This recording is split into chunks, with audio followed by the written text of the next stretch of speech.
എല്ലാവർക്കും ഇന്നെൻ്റെ പുതിയ വീഡിയോയിലേക്ക് സ്വാഗതം. ഇന്നിവിടെ ഞാൻ തയ്യാറാക്കാൻ പോകുന്നത് ചെറിയുള്ളി കൊണ്ടുള്ള ഒരു പെരട്ടാണ്.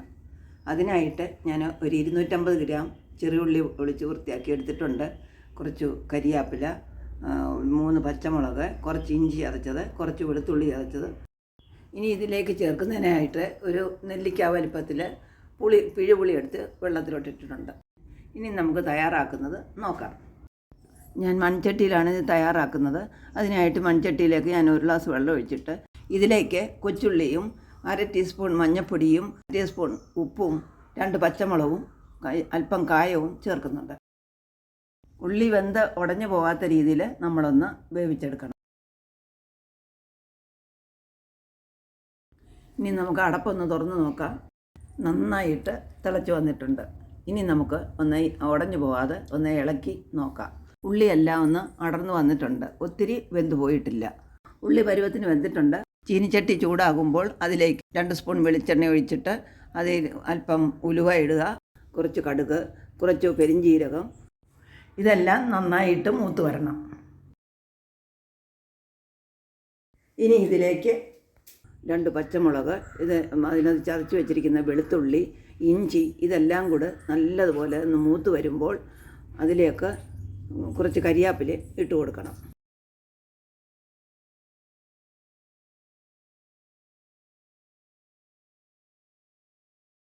ഇതെല്ലാം നല്ലതുപോലെ മൂത്ത് വന്നിട്ടുണ്ട്.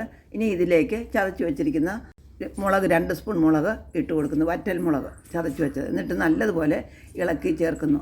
ഇപ്പോൾ ഇഞ്ചി, വെളുത്തുള്ളി, ചതച്ച് വെച്ച മുളകും എല്ലാം ഇട്ടതിൻ്റെ നല്ലൊരു മണം വരുന്നുണ്ട്. മൂത്ത നല്ല മണം വരുന്നുണ്ട്. ഇനി നമ്മളിതിലേക്ക് പിഴിഞ്ഞ് വെച്ചിരിക്കുന്ന പുളി അതിലോട്ട് ഒഴിച്ചു കൊടുക്കുന്നു. ഇനി ഒരു തിള വരുമ്പോൾ അതിലേക്ക് നമുക്ക് കുറച്ച് ഒരു 1/2 സ്പൂൺ കുരുമുളക് പൊടി ചേർത്ത് കൊടുക്കുക. എരിവ് കൂടുതൽ വേണ്ടുന്നവർക്ക് കുറച്ചുകൂടെ ചേർക്കാം. ഇതിൻ്റെ എരിവും പുളിയൊക്കെ ഒന്ന് ബാലൻസായി കിട്ടുന്നതിന് വേണ്ടി ഞാൻ അല്പം ശർക്കര ചേർക്കുന്നുണ്ട്. വേണ്ടുന്നവർക്ക് ചേർക്കാം, വേണ്ടാത്തവർക്ക് ചേർക്കുകയും വേണ്ട. അതിനുശേഷം ഞാൻ ഈ വെന്ത് വെച്ചിരിക്കുന്ന ചെറിയ ഉള്ളി ഇതിലോട്ട് ഇട്ട് ഒന്ന് ഇളക്കി യോജിപ്പിക്കുന്നു.